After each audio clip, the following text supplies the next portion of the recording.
আজ জাতির উদ্দেশ্যে প্রদত্ত ভাষণে অন্তর্বর্তীকালীন সরকারের প্রধান উপদেষ্টা আগামী ফেব্রুয়ারি মাসের প্রথমার্ধে জাতীয় সংসদ নির্বাচনের ঘোষণা পুনর্ব্যক্ত করায় এবং সংসদ নির্বাচনের দিন গণভোট অনুষ্ঠানের ঘোষণা দেওয়ায় বিএনপির ভারপ্রাপ্ত চেয়ারম্যান জনাব তারেক রহমানের সভাপতিত্বে অনুষ্ঠিত বাংলাদেশ জাতীয়তাবাদী দল বিএনপির জাতীয় স্থায়ী কমিটির সভায় তাকে ধন্যবাদ জানানো হয়।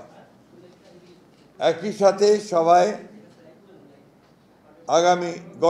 সভায় গত 17 অক্টোবর 2025 তারিখে ঐকমত্যের ভিত্তিতে স্বাক্ষরিত জুলাই জাতীয় সনদের ওপর জনগণের সম্মতি গ্রহণের জন্য গণভোট অনুষ্ঠানের এবং যথাশীঘ্র জাতীয় সংসদ নির্বাচনের আয়োজন করার জন্য সরকার ও নির্বাচন কমিশনের প্রতি আহ্বান জানানো হয়।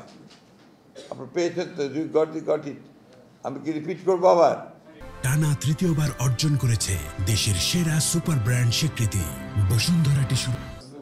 আবার আমি রিপিট করছি, আজ জাতির উদ্দেশ্যে প্রদত্ত ভাষণে অন্তর্বর্তীকালীন সরকারের প্রধান উপদেষ্টা আগামী ফেব্রুয়ারি মাসের প্রথমার্ধে জাতীয় সংসদ নির্বাচনের ঘোষণা পুনর্ব্যক্ত করায় এবং সংসদ নির্বাচনের দিন গণভোট অনুষ্ঠানের ঘোষণা দেওয়ায় বিএনপির ভারপ্রাপ্ত চেয়ারম্যান জনাব তারেক রহমানের সভাপতিত্বে অনুষ্ঠিত বাংলাদেশ জাতীয়তাবাদী দল বিএনপি জাতীয় স্থায়ী কমিটির সভায় তাকে ধন্যবাদ জানানো হয়।